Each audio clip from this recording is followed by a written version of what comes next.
হাসানুল হক ইনু সাহেব 5ই আগস্টের হত্যাযজ্ঞ সহ বাংলাদেশের অনেক ঘটনার সঙ্গে উনি নৈপথ্য থেকে সহযোগিতা করেছেন।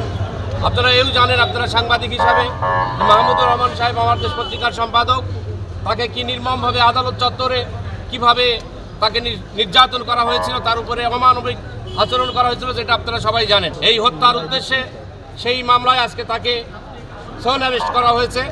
পাশাপাশি 5ই আগস্টের হত্যা মামলাতেও তাকে সন অ্যারেস্ট করা হয়েছে এবং সেখানে অবশ্য এজাহার নামীয় আসামি, তার নামে সুনির্দিষ্ট অভিযোগ আছে এবং অভিযোগের ভিত্তিতেই তাকে সেই মামলায় এজাহারে নাম ছিল এবং আজকে সেই মামলাতেও গ্রেপ্তার দেখানো হয়েছে। মাঠের অলরাউন্ডার আমি, আর ঘরের অলরাউন্ডার টাইলক্স।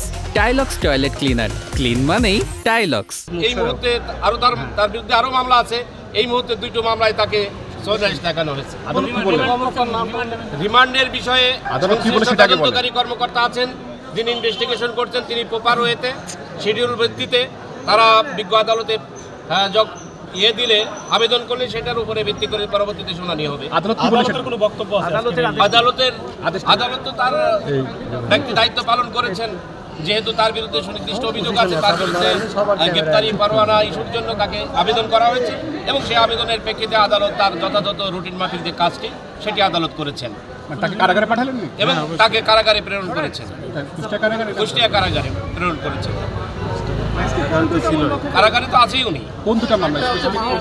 একটি মাহমুদুর রহমান হত্যা মামলায়, হত্যা চেষ্টা মামলায়, আর আরেকটি হচ্ছে আপনার বৈষম্য বিরোধী আন্দোলন থানাপাড়ার যে ঘটনায়, সেই ঘটনায় হত্যা মামলায় আছে আসামি।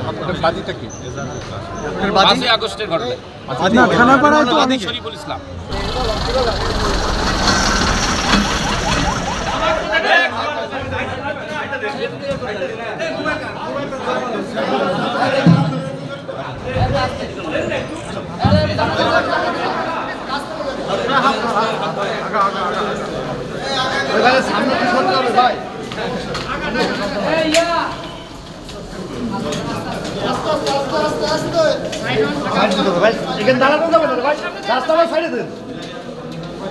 আমরা তো মানা করছি না, তো রাস্তাটা ক্লিয়ার ঠিক আছে।